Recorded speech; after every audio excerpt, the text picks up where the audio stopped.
according to Google Trends. In 2016, when Donald Trump was first elected U.S. president, a surge in search traffic caused Canada's immigration website to crash. Members of the left in the past have been vocal about leaving the U.S. should Trump win the presidency. The National Hurricane Center is monitoring Hurricane Rafael, which is to make landfall in western Cuba today and then head into the Gulf of Mexico. Fox Weather's Britta Merwin.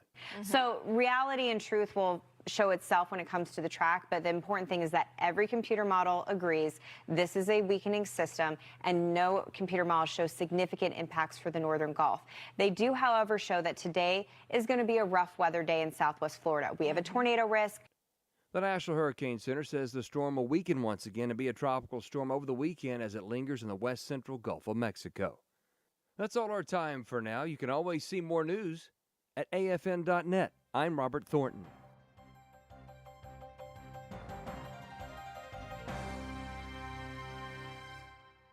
Hi, it's Sandy Rios, your old friend from the morning show.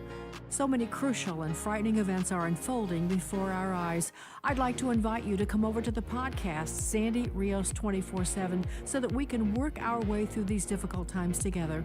AFR.net, any podcast platform, or at sandyrios.com. And one more thing, my book, God's Velvet Hammer, is now available on Audible. So come join us at Sandy Rios 24/7, and remember, God's Velvet Hammer, available at Audible.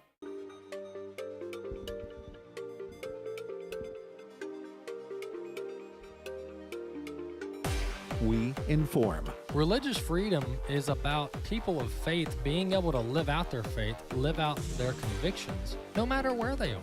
We equip. Sacred honor is the courage to speak truth, to live out your free speech. We also rejoice in our sufferings because we know that suffering produces perseverance, perseverance, character, and character, hope. This is At the Core on American Family Radio. Welcome to The Core here on American Family Radio. Walker Wildmon here with you on this live edition of the program. Election Day has come and gone. Today is November 6th, 2024. We are under 24 hours after the closing of the polls and the election results of yesterday evening. Technically, early this morning, we were with you for nearly 7 hours yesterday. Began at 6 p.m. Central. We were here till midnight 30. And early this morning, we left and got 4 or 5 hours of sleep. But I can't complain because President Trump's going on his 4th day of no sleep, which is actually unhealthy. So I would recommend he get some sleep for the sake of his own good. But yeah, President Trump's been up 24/7 for the last 3 going on 4 days. Pretty astonishing. With the final days of the election now come and gone. Well, we're going to give you an update on where we are across the board, and we're going to have Dr. Jameson Taylor on in the next segment to talk about our path forward. But we've just got a lot of information to break down, a lot of analysis, and a lot of opinion. And let me just tell you, I am fired up. And I'm not fired up in a bombastic, celebratory manner. I'm fired up in a manner that is like, we've got an opportunity, we've got a window of opportunity over the next 24 months to really get things done. And so we need to be moving day in, day out to completely destroy the bureaucracy, the overreach, the abuse, the bloated government. I mean, everything that is wrong with Washington, D.C. needs to be completely obliterated in the next 24 months. And I mean, no holding back. And we need to be so aggressive. The conservative movement needs to be so aggressive in the deconstructing of the bureaucratic state in Washington, D.C., that we get a little bit uncomfortable. Like we begin questioning ourselves on whether we're being too aggressive. That really needs to be the topic of discussion, is how aggressive do we go? I don't want to hear any excuses. Folks, we've been here. We've done this when it comes to a Trump presidency. This is the window of opportunity, okay? And when I say 24 months, the reason I say that is because you're talking about both chambers, Senate and House, right? President Trump is, for the most part, unhindered. for all practical purposes. Now, will he get legislation through? Some, probably not much. We'll talk about that in this show. But let me give you the latest numbers, and then we'll jump into some opinion items and bring you some news stories for today and some clips. So President Trump is now the president-elect. He will be the 47th president of the United States. Michigan was just called earlier in the morning, meaning about an hour or two ago. And he had it last night, though. Technically, at 12:30 a.m., he had Pennsylvania and Wisconsin, which sent him over the finish line with over 270 electoral college votes. President Trump is up 4 million votes with the popular vote, which hasn't been done since, I believe, 2000. It's been 20-plus years since a Republican won the popular vote. I may be wrong on my year there, but nonetheless, it's been multiple decades since a Republican nominee has won the popular vote. So that's where we are now. President Trump is now the president-elect. He'll be the 47th president. Over on the Senate side, by the way, those who listen to this show, I tried not to talk too much about it leading up to the election because I didn't want to send a message that there was no need to vote on Election Day, that there was any reason to disengage, that the race was already final going into Election Day. So I didn't really talk it up much on the program. But anybody who's been talking to me around the office, I've been saying that Trump has this for the last 3 to 4 weeks. The reason I said that is because I was looking at the polling and the data in these battleground states, and Kamala Harris was heavily underwater. And then I began seeing the results come in last night. And if you listen to the program last night, we were calling Georgia, North Carolina, Pennsylvania like an hour or two before Fox and AP.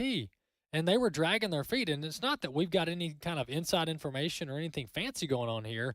But when you look at the margins and you look at the exit polling and you look at the county-by-county breakdown, I mean, President Trump had that in the bag last night very early on. It was going to be very difficult for Kamala Harris to win. I actually played a clip on Monday where the former Philadelphia mayor said that Kamala Harris is going to have Obama-like turnout to win, in Pennsylvania, that is. She's going to have Obama-like turnout in Philadelphia to win Pennsylvania. We all know that that wasn't going to happen. All right, so we saw, anybody who was paying attention to the data saw that coming. There were some people that were skeptical, right? What shenanigans are they going to pull? Are they going to back up, 18-wheelers full of ballots in Philadelphia or Detroit and help Kamala Harris? And, of course, that didn't happen, right? At least in large part, that didn't happen. So President Trump is now the president-elect of the United States. Let's see. Over on the Senate side, this has been a very good 24 hours for the Republicans in the Senate. Look, I went into last night thinking if the Republicans can pull out 53 seats, they're going to be in really good shape, really good shape. Well, they're already at 52 seats locked when it comes to the Republican Senate. So the only two there's three technically, four Senate races still outstanding: Pennsylvania, Michigan, Nevada, and Arizona. By the way, why we're still counting votes, I have no idea. Why any state is still counting votes, I have no idea. There should be 99%, 100% reporting across the board, no excuses. And this is a problem we're going to have to fix over the next few years. But nonetheless, the Republican challenger, Dave McCormick, is up against the Democrat incumbent in Pennsylvania.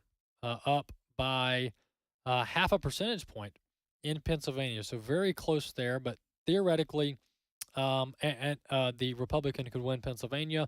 Sam Brown, the Democrat or the Republican challenger to Jackie Rosen in Nevada, is up a half a percentage point as well. So these are razor-thin margins on these Senate races in Pennsylvania and Nevada. But it's possible that Republicans end up with 54 seats in the Senate. 53, they have 52 right now. So Senate Republicans performed very well last night. On the U.S. House of Representatives, this is still really lingering. There are multiple districts, a couple dozen actually, congressional districts that haven't been called yet. So once again, they're still counting votes. They're still tabulating votes. Why on earth they're still counting votes, I have no idea. idea, but it's looking like Republicans have about an 80 to 85% chance of maintaining their majority in the House. Now, it's not going to be huge. It's not going to be a large majority, probably 5 to 8 votes over in the House of Representatives, but nonetheless, they will hold the majority. What does that mean? That means that the fake impeachment inquiries will be nowhere. The legislation can originate from the House. Good legislation can originate from the House. Good budgets can originate from the House of Representatives. So there's a lot that the House of Representatives can't do, but there's also a lot that they can do to make the president's job easier. Okay, so that's why it's important to have both chambers, the House and the Senate. So that's where we are. It's looking like there's a high likelihood of Republicans controlling the White House, the Senate, and Congress, and the House of Representatives. So that's where we are right now. But back to this this whole topic of, how do we get here and where do we go from here? We're going to talk in the next 2 segments about where do we go from here. And folks, we got to be aggressive. We have to be aggressive. This is a once-in-a-lifetime opportunity for the conservative movement. We have to move hard. We have to move fast, and we can't be second-guessing ourselves, all right? And we can't be having these inter-party fights about how far is too far. We have to be extreme, and I don't mind using that terminology. The left tries to use that term to describe right-wingers and conservatives, but I don't really care at this point. All right, Washington is so corrupt, it's so broken, we need to use unconventional, extreme measures that have never been used before in a long, long time in Washington, D.C. These are not the Reagan days, folks. There's some similarities, yes, but the Marxists that we're facing, this is a whole different Democrat Party. This is an entirely different opposition, and they are radical. They are relentless. They will use any tool at their disposal to block our agenda. So this is just, there's no more Mr. Nice Guy, all right? There's no more Mr. Unity. That ship has come and gone, all right? I don't want to hear any talk about unity government, bipartisanship. No, hogwash. If we want to be bipartisan, the Democrats can come join the conservative MAGA train. All right, that's the only unity that's going to happen is if Democrats want to come over and join the pro-America train. But we're not doing this reaching across the aisle and going soft on the Democrats and going soft on the criminals. No, we're not doing that. That ship has sailed. When you guys began locking up pro-lifers, when you guys began locking up J6ers, when you guys began going after nonprofits like AFA, when you guys began destroying our economy, going after the Supreme Court and our institutions, and radicalizing our children, all of these things that have happened, not defending Israel, promoting Hamas, all of these things that have happened, destroying our economy, have happened under the reign of Democrats, and we have to realize that. And we can't let up, and we can't get weak over the next 2 to 4 years. I want to play one clip. This is CNN, Jake Tapper. I mean, they are absolutely shocked yesterday evening that Kamala Harris underperformed in every state in the union across the board compared to Biden in 2020. Clip 1. So you asked, are there any places that the vice president is overperforming Joe Biden in 2020? So we could show you that as well. We just bring that out here. Harris overperforming 2020. Holy smokes. There you go. So let this go away and see if there's anything on the east side there. Literally nothing? Literally nothing. Literally not one county? By 3% or more, at least in the county right now. And so you come in full county there. So there you see, but that's states, yeah. So in counties, in 58 counties.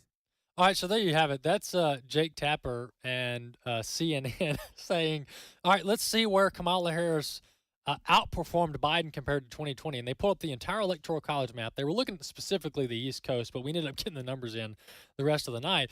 And Kamala Harris did not outperform Joe Biden in any state across the entire country, not even in California. She underperformed Biden literally everywhere. She underperformed compared to Biden in 2020, literally everywhere.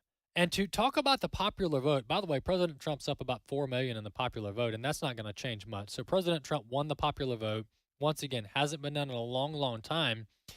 But listen to this. President Biden, this is just taking things at face value. I understand the caveat of shenanigans and cheating and ballot harvesting. I get that. So the people yelling at the radio, calm down. I understand. But just looking at face value, President Biden got 81 million votes in 2020, okay? President Biden got 81 million votes in 2020, according to the popular vote. Looking at Vice President Harris to show absolutely how unpopular she is and how unenthusiastic the Democrat base was, she's at 67 million votes right now. Folks, that's a negative of, let's see, 14 to 15 million votes to the negative, all right? To the negative. And she had everything in her favor from an institutional, structural vantage point. And we'll talk about this more. But Kamala Harris, listen to this stat. Kamala Harris was outspending the Trump campaign by $5 million a day. Not a month, not a week. Kamala Harris was outspending Trump $5 million a day. Over $1 billion in the Democrat war chest was just flushed down the toilet. And they performed historically poor, talking about the Democrats. And we'll talk about why we have a bad candidate, we have a terrible process, we have a terrible economy. Biden and Harris have destroyed our country over the last 4 years. There's a lot of negatives there, and that's why many of us saw this coming. So President Trump is the president-elect, really against the odds. We'll be back in a few.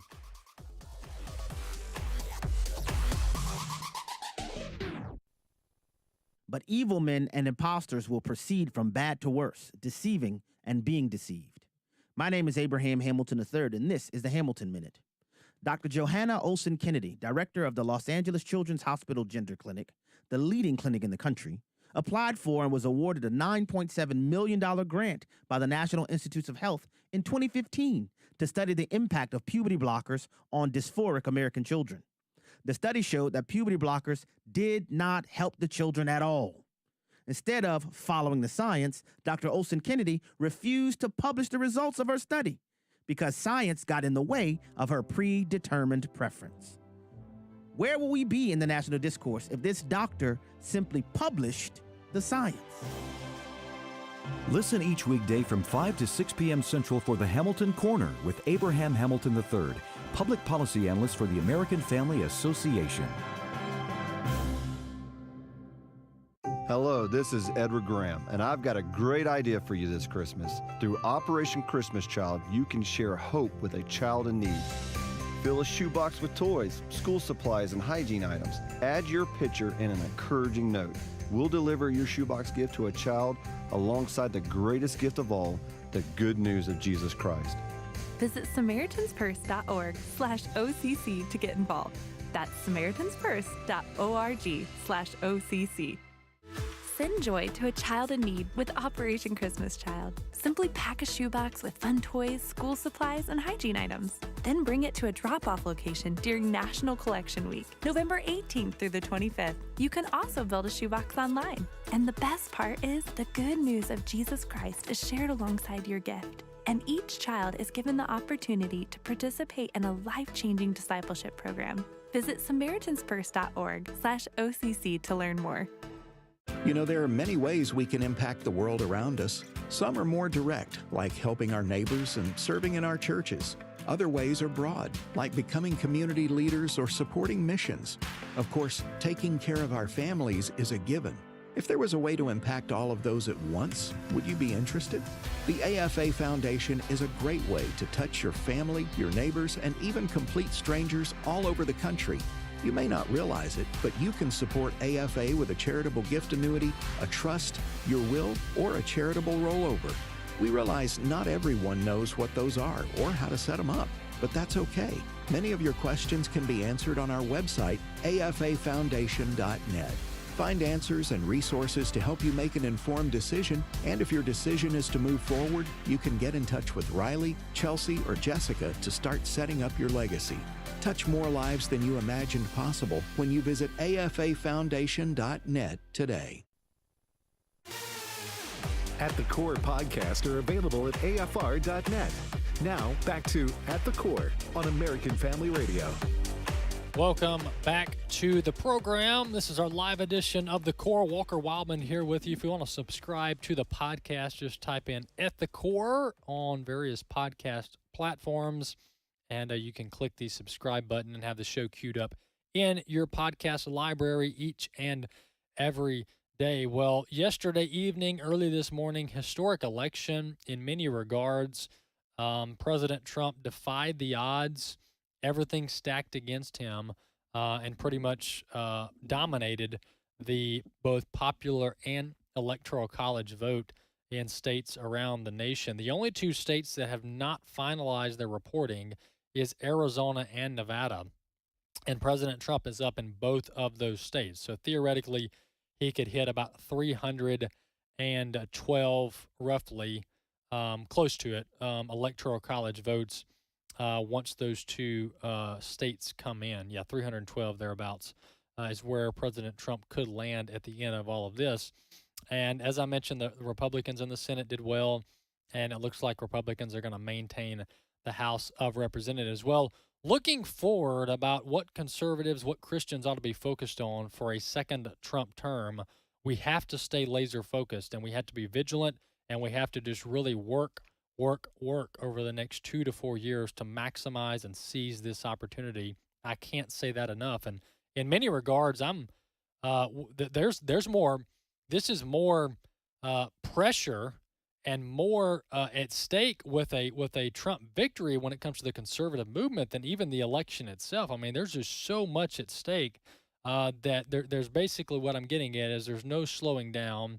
And the quote-unquote taking a break is going to last about a total of 30 minutes.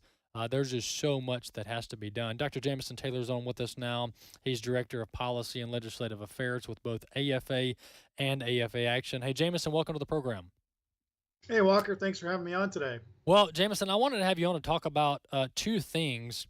What our path forward here is as a conservative movement, what evangelical Christians ought to be kind of focusing in on, the kind of vigor that a conservative movement needs to maintain over the next 2 to 4 years. And then we can talk about the U.S. Senate, the Republicans, and who ought to be their leader there towards the end of the segment. But talk about kind of your view of a second Trump term and how you've been noting that we don't need to lower the bar. We actually need to raise the bar significantly on our expectations. Yes, that's right. So here are 3 takeaways from Trump's victory last night. First, as you were just saying, this is just the beginning. Trump's election is kind of like if you imagine that you are awash in an ocean of Marxist policies, DEI, ESG, slow growth for the economy. That is where we are right now. Trump getting elected is like someone giving you a life raft in shark-infested waters. So, thank you, Lord, for that life raft. But now the work begins of fighting off the sharks and paddling to safety to the shore. So that, like you were saying, the real work begins now. And we have to really focus on that. The second takeaway, as you were kind of suggesting as well, is that there is no middle ground. We could talk about that in a little while as to especially how the left is framing things. And third, establishment Republicans are the problem. If you think about these shark-infested waters, yeah, there's the Democrats, and they look like sharks. But our real problem are the RINO Republicans who look friendly, but they are not. They are opposed to everything that Trump wants. They're opposed to the wave of Trump voters that showed up yesterday. So I think those are the 3 takeaways for listeners. And so if we kind of think about what is this? What's going on right now, I think one thing is that there is no more middle ground. We're kind of talking about that before, but let's think about it. Why is there no middle ground? Well, it's because of the Democrats. Who was rioting last night? It was Antifa. It's the hard left Marxists. Who is comparing Trump to Hitler? That's the New York Times. Who said that Trump voters, half of America, more than half of America, that they are garbage? That's the Democrat President Joe Biden. And so we need to realize where we are. These people are not our friends, as you were saying. There is no common ground with Democrats because Democrats hate America. They have sold out to the globalist agenda. They have sold out to Marxism. I mean, such that it's become pretty commonplace If you dig into it, everyone was pretty clear. Yeah, Kamala Harris and Tim Walz, they're Marxists. They're not hiding it anymore. And that shows where we are at as a country, that this is really a last stand for conservative constitutional policies. So that's the thing to realize. There is no more middle ground. And so what does that mean? We are done with wishy-washy Republicans. The Republicans have to support conservative policies. They have to cut welfare so that they can stop inflation. They have to cut wasteful foreign aid so that they can lower the debt. They have to stop immigration. I mean, I think we should have a freeze on immigration for 2 years. All immigration except for emergency situations. Freeze legal immigration and certainly stop illegal immigration. We need to give time to Americans to kind of settle down, let people integrate into their communities. That's what real diversity is. You know, inviting people to be a part of the American dream, but just having open borders and letting terrorists and others come across, that is not the American dream. Yeah, that's right. Yeah, to your point, Jameson, the Republican leadership in the Senate is absolutely disastrous. And one of a plethora of examples, Senator Ted Cruz was up against a $100 million machine in the state of Texas, with Colin Allred, the congressman, being his competitor there. Now, Ted Cruz ended up pulling away pretty handily by 9 points in the state of Texas, but Mitch McConnell and the Republican Senatorial Committee sent Ted Cruz a total of $0 to help his reelection bid. Mitch McConnell did not help Ted Cruz at all in Texas with a single penny of the Senate Republican fund. Meanwhile, Democrats poured in $100 million to support the Democrat in Texas.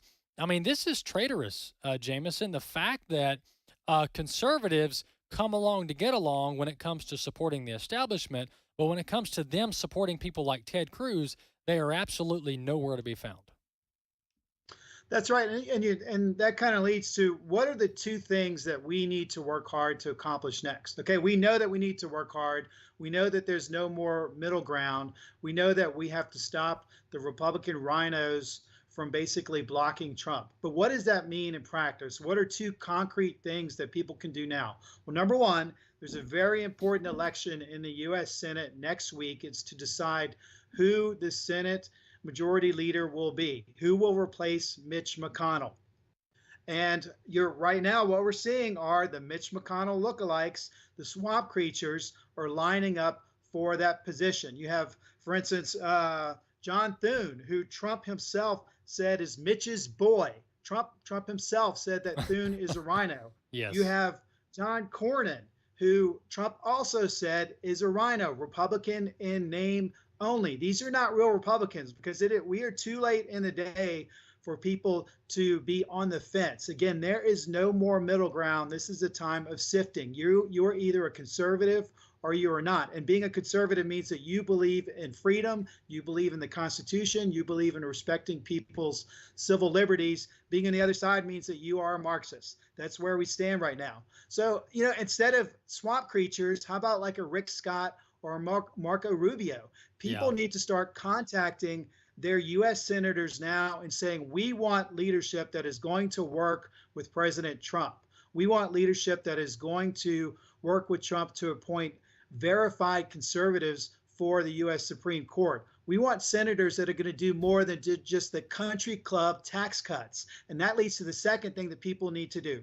You need to contact your senators, your congressmen, even your state lawmakers, and tell them we are done with these establishment Republican priorities. And if you look at what the establishment is doing, they're already trying to limit President Trump. They're trying to corral him. They're setting low expectations. For instance, what do they want to do? Well, you had the chief economist for Goldman Sachs. The money people came out and they said, look, what we want is just a renewal of the Trump tax cuts. They don't even want to make them permanent. They just want to renew them. They're saying, well, how about we limit immigration just a little bit, to like pre-COVID levels? Are you kidding me? No, we need to stop all illegal immigration. We need to put a freeze on immigration. They're saying, well, how about some energy deregulation? Just a little bit, enough to help ExxonMobil, but we don't really want to make America energy independent. Yeah. because that's going to change our foreign policy. That's going to lower prices at the gas pump. That's going to really address inflation. We need to reject all of this, all of these establishment policies. We need to focus on the main things. Yeah, exactly. And to your point about lowering the bar or settling for less, Senator Lindsey Graham, he tweeted, "If we hold the House, we will hit the ground running on budget reconciliation, the best vehicle to jumpstart the economy and help secure the border." You talk about a non-exciting lowering of the bar, mediocre initial launch to the second Trump term, and that is doing this boring reconciliation where you're bound by all these different procedural votes, where you can't put policy in there. It's all budgetary stuff. President Trump went through this in the first term.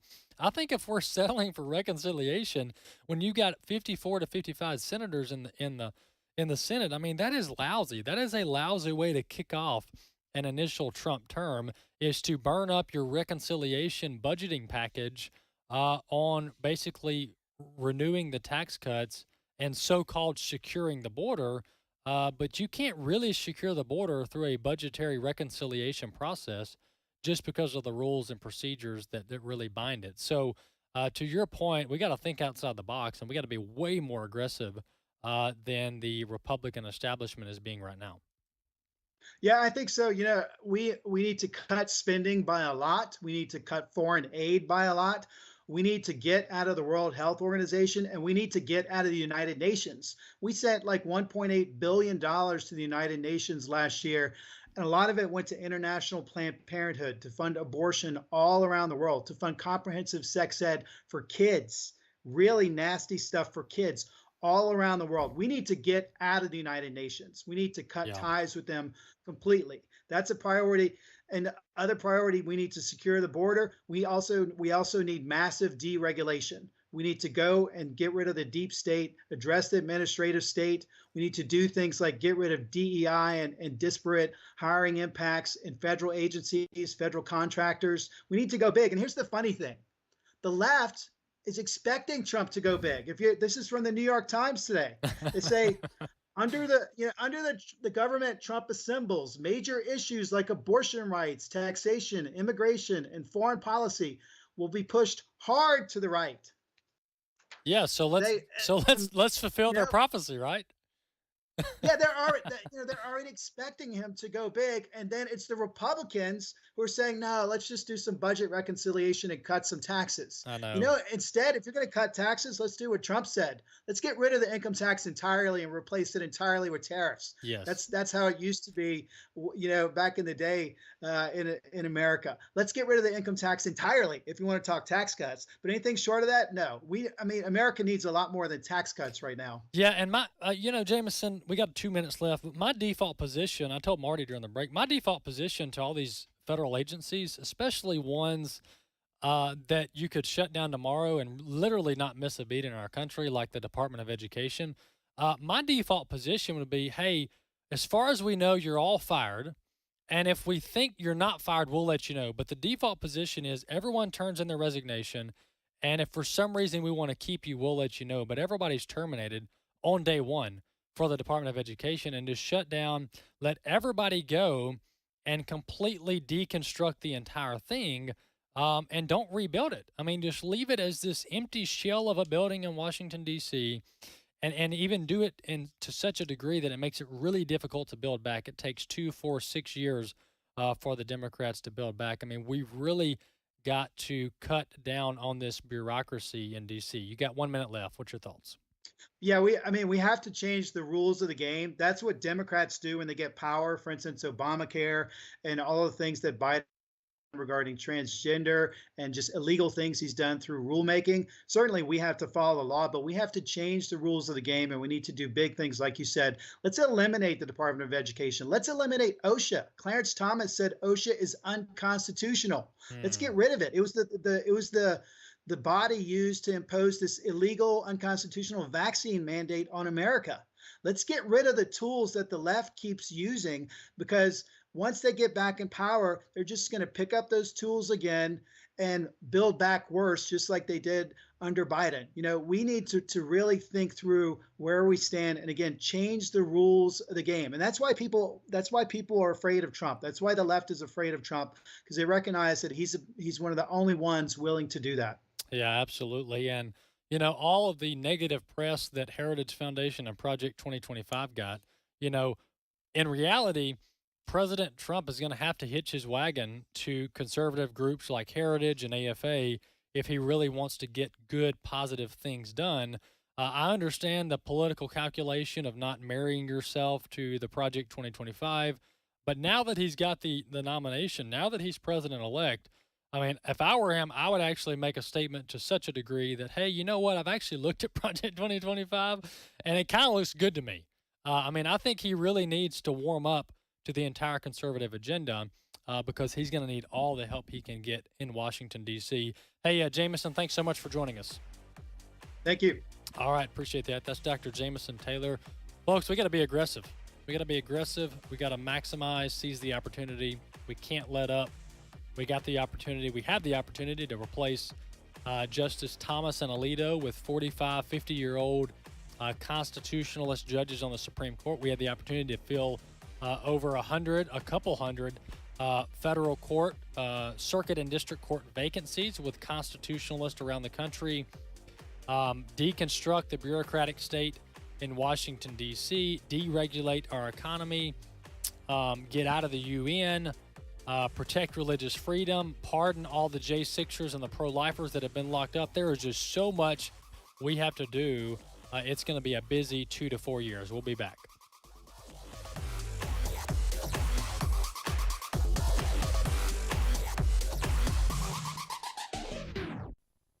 The American Family Association's mission is to inform, equip, and activate individuals to strengthen the moral foundations of our culture. We also support the church. Our goal is to be a leading organization in biblical worldview training for cultural transformation. We believe that our ministry, as well as everything in the heavens and on earth, belongs to God, and our role is that of a trusted manager. Thank you for standing with the American Family Association. When you hear this is American Family News.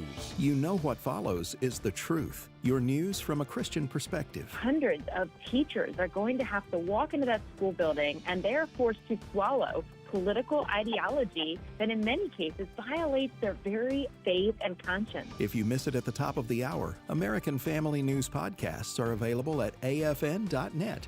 And sign up for our daily news brief at afn.net.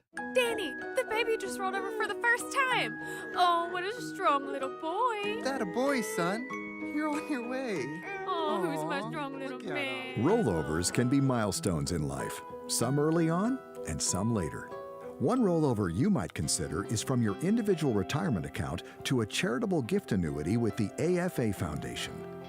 If you'd like to increase your retirement income and leave an impactful gift to the work of American Family Association, the charitable gift annuity is a worthwhile option.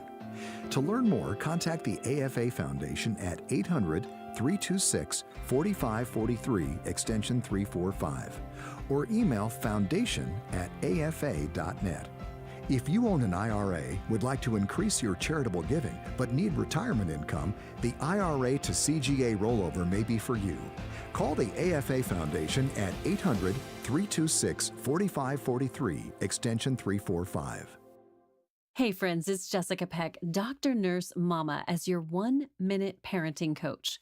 When you hear the unthinkable has happened to someone, does your mind start an invisible ticker tape to think, I would never do that? We look for something that's different, and we get relief with self-adopted comfort that could never happen to me. You usually share that observation with those around you. Subconsciously, you're trying to reassure yourself. This psychological shift signals stigma, placing someone in a different imaginary category based on characteristics you see as undesirable and threatening to your feelings of security. So be kind when you hear of other struggles. Express empathy and be a good listener. Your kids are listening to you. I'll see you on the Dr. Nurse Mama radio show here on American Family Radio. This is At the Core on American Family Radio with your host, Walker Wildmon. Welcome back to the core. Well, one elephant in the room, no pun intended, is our national debt.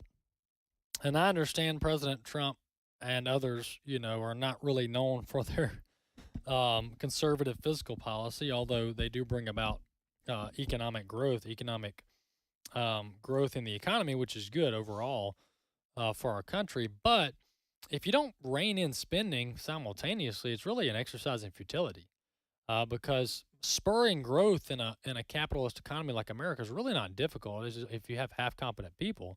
But reining in government spending, that's a whole nother ballgame.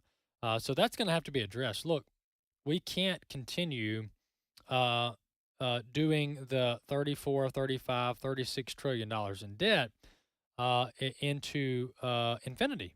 You just can't do that. It's unsustainable. And we saw under the Biden administration what happens. We're seeing it now. What happens when you spend too much money? You get out of control inflation, and Americans' wages are completely cannibalized. So that's going to have to be addressed as well, the fiscal responsibility discussion in Washington, D.C. But the first thing you have to do is start cutting government spending.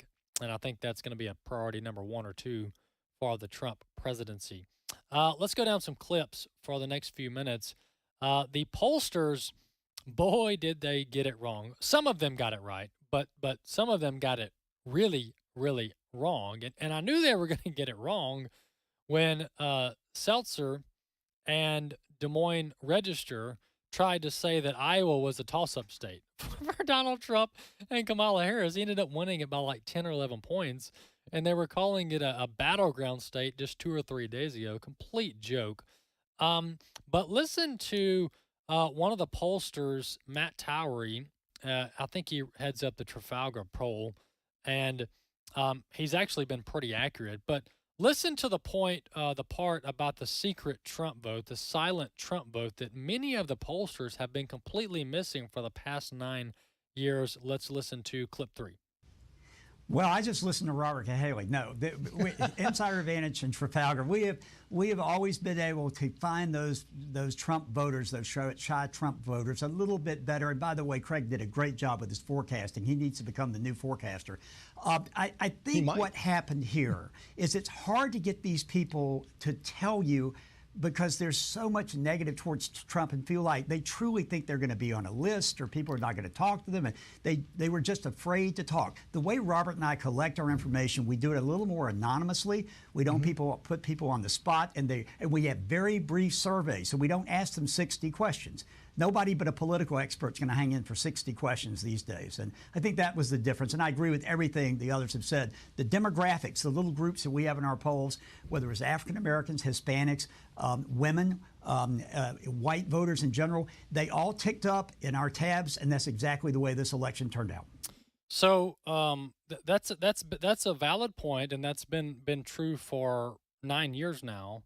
And that is that there are some Republican voters, some Trump voters, that don't feel comfortable talking to pollsters about how they're going to vote. That's a fact. And we saw that yesterday evening, where the polls, the majority of them were saying that the race was neck and neck. Now I will say, according to the Real Clear Politics average, the final results were within the margin of error. All right, in the majority of these states. So that average was pretty good. I mean, it was within 3 points, which is what you can expect. But some of the outliers were showing Harris winning some of these battleground states by 2 or 3 points. Well, when you factor that in, the fact that Trump actually won by 3 or 4, they're off 5 to 6 points minimum in some of these states. So how do you get it that wrong that many times in a row? And it's not as if they haven't seen this rodeo. They did this in 2015, 2016. They heavily underestimated Trump. They showed Clinton up by 8-9 points. President Trump won the night at the Electoral College. In 2020, they showed Biden up 9 to 10 points. In every battleground state, President Trump lost it by 0.2, 0.1, 0.3 percentage points, not 9, not 10, in 2020. So the whole polling industry ought to be having some kind of, listening session about what on earth is going wrong with their formulas. But I really can't blame them entirely because, look, when the media spends 9 years calling Donald Trump Hitler, calling his supporters Nazis, telling us we're against democracy, we're bigots, we're homophobes, we're xenophobic, I mean, make up every name in the book that we've been called, and then you wonder why voters don't want to talk to you. Well, I mean, what do you expect? What do you expect? It's like demonizing your neighbor and then you want to tell him hello when you go to the mailbox. I mean, how is that going to work? So there's this complete disconnect with the media, with the major legacy media outlets, where they demonize, and then they're like, wow, I just wonder why these Trump voters won't talk to us when we're doing exit polling. Well, because nobody wants to talk to you. That's why.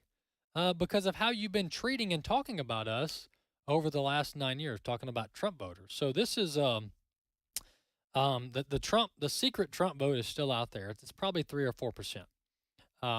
That according to the polls and then the election results, there's about 3 or 4% of voters that just don't want to talk about it. They're just going to vote how they want to vote, and they're not going to talk about with pollsters about what their opinion is on the election. Well, I told you. Well, let me play this David Axelrod clip, and then we'll talk a little bit about how the Democrats are still unhinged. And I predicted, by the way, I told after the first assassination attempt, I said the Democrats have lost control.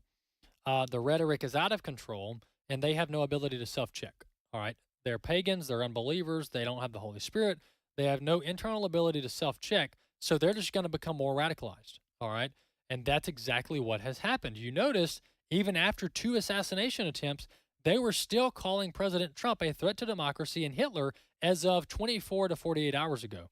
All right, so the dangerous rhetoric has continued. They have learned effectively 0 lessons in this entire process. But before we jump to those 2 clips, this is David Axelrod, longtime Obama ally, talking about how the Democrats have completely disconnected themselves from working-class blue-collar voters. Clip 5. Look, I don't want to engage in an autopsy prematurely, and I'm sure there'll be a lot of discussion, not just about what happened in this campaign, but about when parties lose, it's an occasion for evaluation. And I think the evaluation is necessary. Do you think the Democratic Party will do that? I think I think it will do that, and it should do that. And I say, I mean, as I was saying to you guys before, I mean, I appreciate the Democratic Party because I think it believes in the use of institutions to help lift people up, and that we're a better country when you do. But the Democratic Party has become more of a suburban, college-educated, professional party, and it still feels allegiance to working people, and it still tries to fight for working people, but it approaches working people like missionaries, like Margaret Mead would approach the natives, and they come and the Democrats say, we want to help you become more like us. and the implication is that somehow if you work with your hands or work with your back, that you're less than. And these are the people who make our country go. Yeah, there you have it. This is David Axelrod speaking truth there. I don't disagree with him. Look, Democrats did a terrible job connecting with working class voters, blue-collar workers in the battleground states. They did a terrible job, non-existent job, by the way.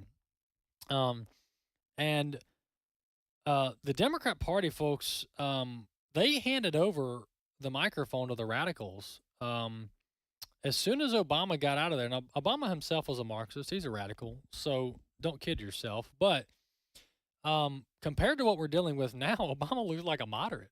All right. And I know Obama is no moderate, was no moderate, just like Biden wasn't a moderate. But I'm just telling you, Obama's people, they knew how to play smart. All right. And they knew how to conceal their true Marxism. the folks who they've handed the microphone today, the AOCs of the world, the Kamala Harrises of the world, they don't know how to hide their Marxism, all right? And they do not like covering it up because they think they're being disingenuous with the public, which they are, if they cover up their Marxism. So this is why Kamala Harris genuinely can't try to be viewed as a centrist when she's doing interviews, because in her heart of hearts, she's not. In her heart of hearts, she is a San Francisco, California socialist Marxist Democrat. In her heart of hearts, that's why she struggled. Every interview was a struggle to come off as moderate, centrist, etc., because in her heart of hearts, she's absolutely not. So these are the folks running the Democrat Party now. How you peel that power back and give it back to the smart guys that ran the Obama campaign, I'm talking about politically smart guys, that's going to be interesting to see. Is Obama's crew going to be able to reel back in this Democrat Party and bring it back to some sense of sanity and practicality when it comes to running these elections? We're just going to have to see. But right now, the Democrat Party is run by radical and incompetent Marxists. And what happens when you hand your party over to the radicals and the Marxists? They destroy everything they touch. Everything the Marxists touch, they destroy. They do not create anything. All right, this is a part of paganism. This is a part of hedonism. This is a part of atheism. Atheists, agnostics, pagans don't build things. All right, they hijack things. All right, look at the rainbow. Look at marriage. Look at our children. Look at family. Look at the institutions. Look at education. They don't create anything. They hijack everything and turn it towards wicked purposes.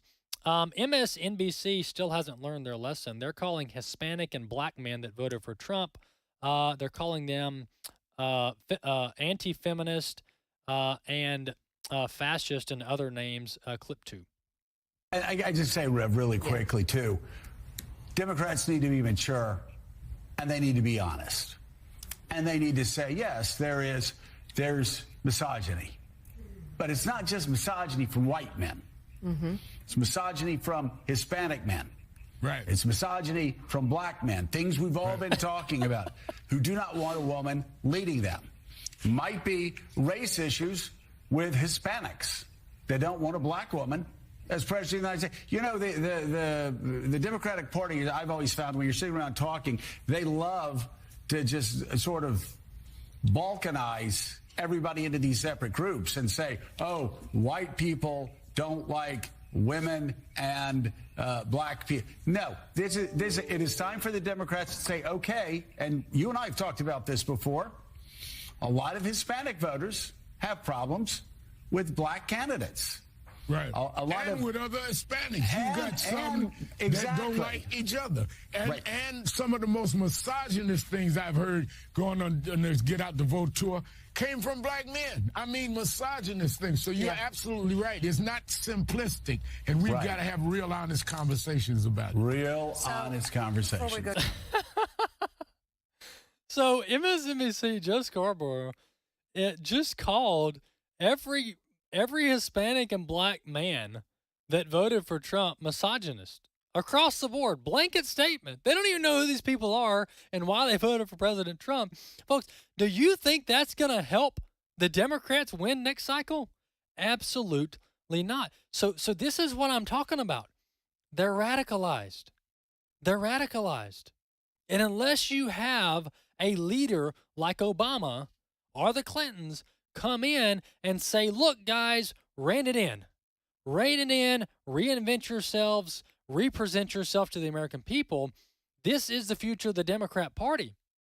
And Kamala Harris tried to move to the middle with her rhetoric over the last few months, but she was unable to do it because she didn't genuinely believe in it. But also, guess who got upset about it? AOC got upset about it. That's why Tim Walz was playing a video game with AOC last week on the Twitch platform, is because AOC threw a fit because they weren't Marxist in their rhetoric enough going up into the election. So what did Tim Walz do?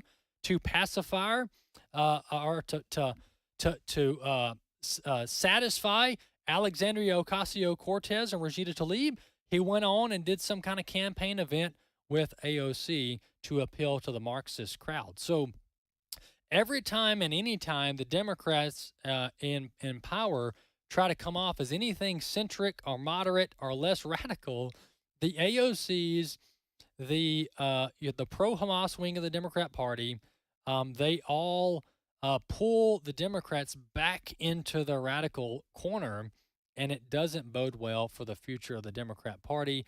I'm going to get to this clip maybe on Friday, but look, Joy Reid and her crew on The View. Florida, by the way, upheld, they defeated Amendment 4, which was the pro-abortion ballot amendment. Florida thankfully defeated Amendment 4. Let's see. Nebraska and South Dakota also defeated the pro-abortion ballot amendments. There's several states where the pro-abortion ballot amendments won, which is unfortunate. But nonetheless, The View, Joy Reid called Florida a, quote, right-wing fascist state because they don't want to kill babies and they don't want weed being smoked on the playground with their kids. So all of a sudden, everybody in Florida is a right-wing fascist state. Folks, the radicalization of the Democrat parties is beginning to cement and take hold. We'll keep tracking it.